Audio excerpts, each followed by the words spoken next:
Hello, everyone, and welcome to another exciting episode of All Four Downs podcast. Today, we're diving into the college football quarterfinals, big games, standout performances, and of course, setting up for the semifinals. As always, this episode is brought to you by the HHW Show, the hard hitting wrestling show. Let's break it down on all actions. Let's get started with first down. All right, here we go. First up, Notre Dame took down Indiana 27-17. The Irish dominated on the ground, led by Jeremiah Love with 8 carries for 108 yards and a touchdown. Notre Dame racked up 193 rushing yards and 2 TDs overall. Next stop, the All-State Sugar Bowl, where they'll face Georgia. Texas came out on top against Clemson, winning 38-24. Jaden Blue and Quatrevion Wisner were the stars of the show, combining for 4 touchdowns. Clemson fought hard in the second half, but the Longhorns' offense was too much. Now, Texas heads on to Chick-fil-A Peach Bowl to face Arizona State. Penn State rolled over SMU 38-10. SMU's quarterback Kevin Jennings threw 2 pick sixes right off the gate, and Penn State capitalized, going up 28-0 by the halftime. They'll face Boise State in the Fiesta Bowl. And finally, Ohio State took down Tennessee 42-17. Coach Ryan Day had his team ready for the code, and the Buckeyes dominated from the start, jumping to a 21-0 lead in the first quarter. Tennessee couldn't recover, and Ohio State moves on to the Rose Bowl to face Oregon. Moving on to second down, and a little bit of history here because this is definitely very important because history sometimes repeats itself. It really does. And in the Rose Bowl, Ohio State makes their 17th appearance with a 9-7 record. Oregon's 2-3 against Big Ten teams, and as of now, this game is a pick'em. The Sugar Bowl, Georgia and Notre Dame meet again.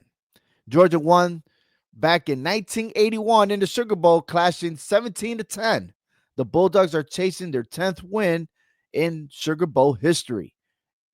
In the Peach Bowl, Arizona State's first Peach Bowl appearance was in 1969, and they crushed North Carolina 48-26. This will be Texas's first trip to the Peach Bowl. And in the Fiesta Bowl, Penn State is undefeated in the Fiesta Bowl with a record of 7-0. While Boise State, they're also undefeated. They're 3-0. 2 perfect records will collide. Something's got to give. Absolutely. And now let's go to third down. My predictions. Texas over Arizona State. That is my pick. I'm a little concerned, though, about Texas' second half performance against Clemson.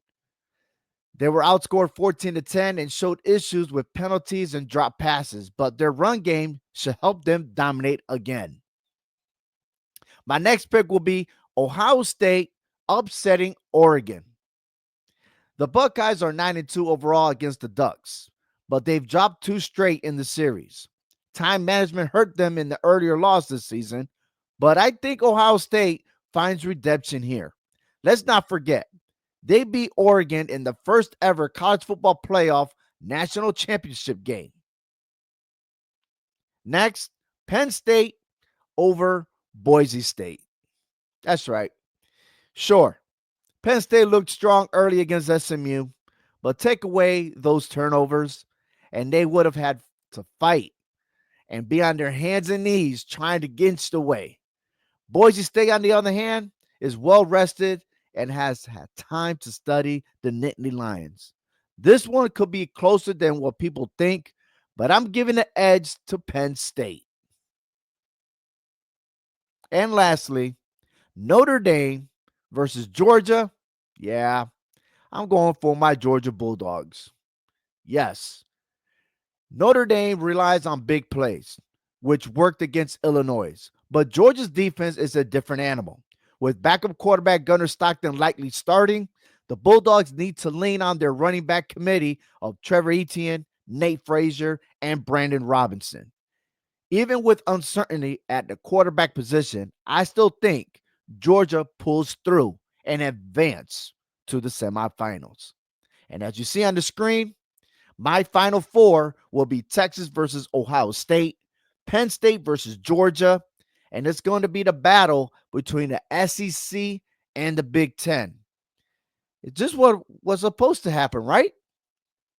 Let's see which conference will be the best conference when we get through the national championship. Now let's move over to fourth down. And this is an open discussion, all right? And I have to address the elephant in the room. There's been some backlash about the first round matchups with people saying the blowouts proved certain teams didn't belong. So let me ask you this, because would reseeding the playoffs make a difference? Should we rank them from 1 through 12 and go with it? Could teams like Alabama, Miami, Ole Miss, or South Carolina have a bigger impact in the playoffs? I need to know your thoughts. Send me your thoughts. Leave a message below, whatever podcast platform you're listening to.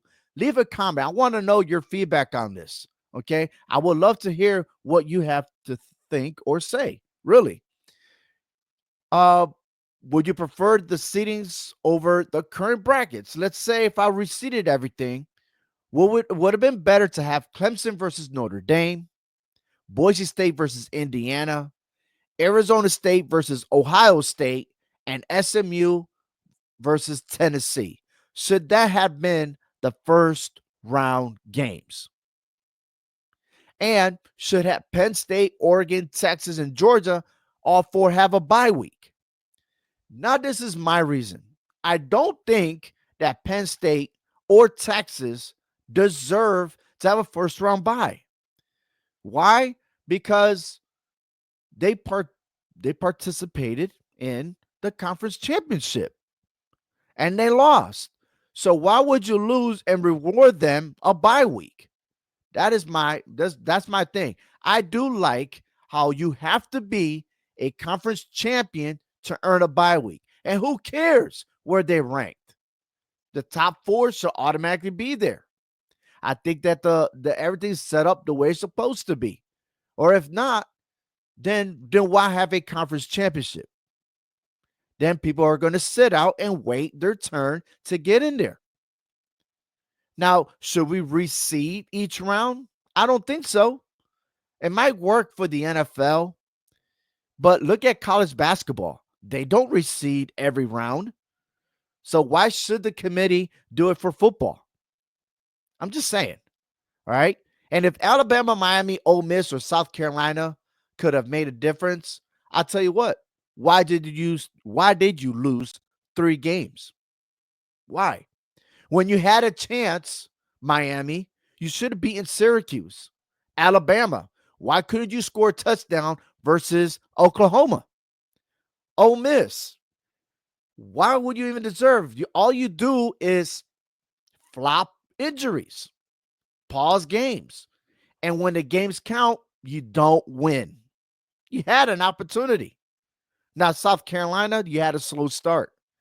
And you started winning big towards the end of the season. Well, you got to do it all season long. It's the truth.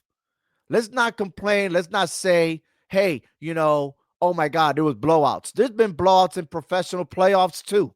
Let's not think about it. It happens in the NFL. It happens in baseball and basketball. There's always blowouts. You got one shot. That's it. We could play the Eminem song. At the end, the committee did right.